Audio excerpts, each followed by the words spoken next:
The first death in Spokane County. We break down the latest numbers in Washington and why experts say they're bracing for a surge in coronavirus cases.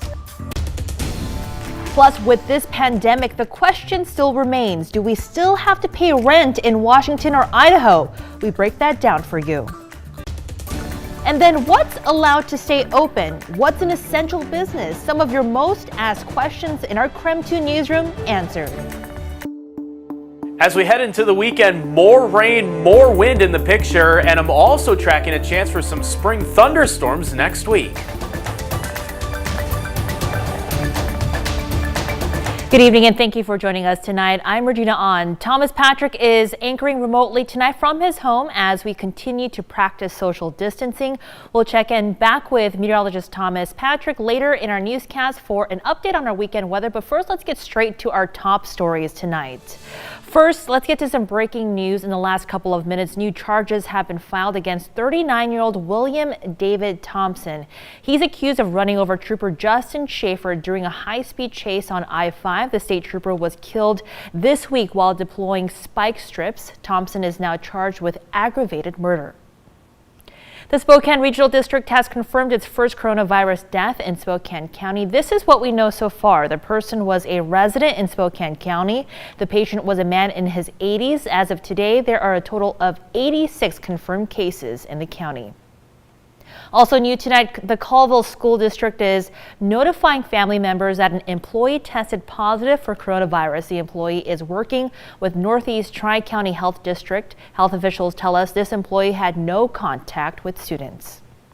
Statewide, there are 86 confirmed cases of coronavirus in Spokane County, including an Eastern State Hospital staff that tested positive today. There are 42 cases in Grant County and nearly 1,800 cases in King County. Statewide, Washington health officials are reporting 3,700 confirmed cases. That's nearly 500 more cases than yesterday, and statewide, 175 deaths. Meanwhile, in Idaho, the death toll rose to 4 today. Idaho has 230 confirmed coronavirus cases and 16 confirmed cases in the Panhandle area. And new information tonight, Seattle researchers say that coronavirus deaths in Washington state could peak in mid-April. The Institute for Health Metrics and Evaluation at UW says the deaths could persist into July, even if people are practicing social distancing and taking those precautions. By August, nearly 1,500 people in Washington state could die from the coronavirus.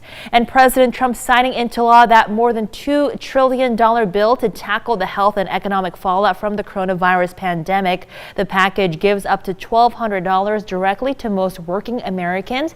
It also expands unemployment insurance. The package provides hundreds of billions to businesses, both big and small, and delivers immediate financial relief to hospitals. We've distributed vast numbers of ventilators, and we're prepared to do vast numbers. So what does this mean for Washington state? Well, Washington will receive more than $2.9 billion towards the state coronavirus relief fund. Low-income energy assistance programs and education stabilization programs will also benefit. And the U.S. has now more reported cases of the coronavirus than any other country in the world. There are more than 85,000 cases across all 50 states. The death toll is about 1,300. New York City remains the epicenter of the pandemic, with a quarter of those sickened in the U.S. so far. To relieve overburdened hospitals in California, the naval hospital ship Mercy arrived at the port of Los Angeles this morning. The 1,000-bed ship is expected to take on patients without coronavirus. Well, April rent is due on Wednesday. Many people got their paychecks today, but with the COVID pandemic bringing the economy to a halt, many others didn't. And a lot of them are wondering, do I still need to pay rent? Our political reporter Casey Decker looked at the current laws in both Washington and Idaho to answer those questions. The answer depends on two things: where you live and how you define need.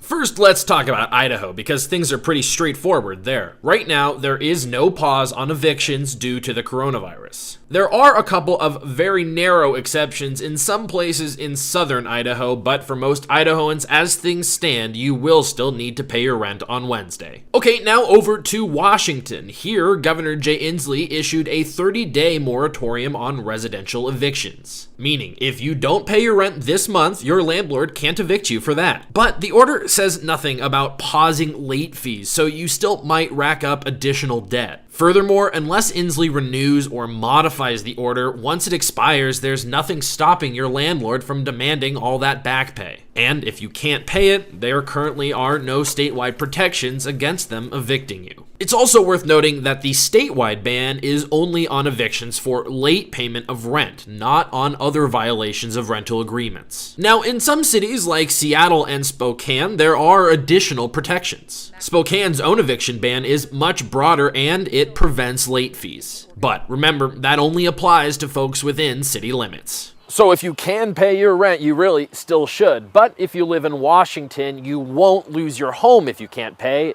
at least not right away. In Spokane, Casey Decker, KREM 2 News. Thanks, Casey. Well, we made it to the end of the first week of Governor Inslee's stay-at-home order. President Donald Trump saying that he expects things to get back to normal by Easter, but our local health experts really don't agree. Dr. Bob Lutz with the Spokane Regional Health District told KREM it's unrealistic to say we'll be back to normal by then, but rather we should expect more of the same over the next few weeks. We're going to recommend social distancing and staying healthy, staying home for as many weeks as it takes for us to start seeing a decrease in the number of cases.